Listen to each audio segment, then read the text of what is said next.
میں کیے جا رہے تھے، اور پھر اپنی اندر کی کوٹڑی کے گناہوں کو اللہ کی بارگاہ میں فریاد ہو کر التجائیں کر رہے ہیں۔ رب نے فرمایا پہنچا، کتنے سانس لے گیا،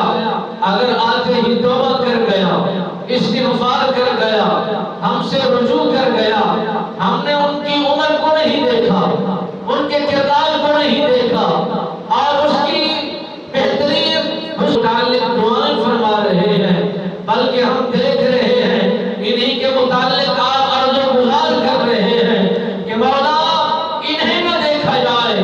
بلکہ مجھے دیکھا جائے، میں آپ کا محبوب بھی ہوں، آپ کا نبی بھی ہوں، رحمت للعالمین بھی ہوں، کائنات کی جان بھی ہوں، اور در یتیم بھی ہوں، میں شاہد بھی ہوں، مبشر بھی ہوں، نذیر بھی ہوں، ڈر سنانے والا بھی ہوں، خوش خبر کا وسلم سرکار نے ڈریے اس وقت سے جب نفس نفسی کا عالم ہوگا، کوئی کسی کی مدد کرنے کو تیار نہیں ہوگا، وہ صالحین میں ہو، اولیاء کاملین میں ہو، اور شہداؤں کے گروہ میں ہو، انبیاء کے مبارک لوگوں میں ہو، جتنا بھی اعمال میں مرتبہ و شان پانے والے ہوں گے، رتبہ و عنایت رکھنے والے ہوں گے،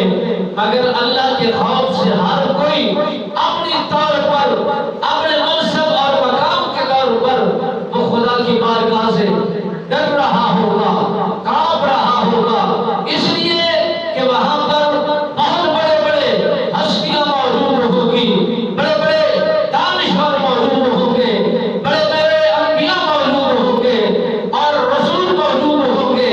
اللہ کے بھیجے ہوئے قاصد موجود ہوں گے، اللہ کا احکامات پہنچانے والے سفیر موجود ہوں گے، بڑے بڑے کانپ جائیں گے، گھبرا جائیں گے۔ اللہ کی عدل کی کرسی اتنا خوف رکھتی ہے انسانوں کے دلوں میں، اللہ کا وہ میدان لوگوں کے دلوں کے اندر اتنا دبدبا رکھتا ہے۔ آج اگر کچہری میں انسان جائے، کب کبھی کا شکار ہو جاتا ہے،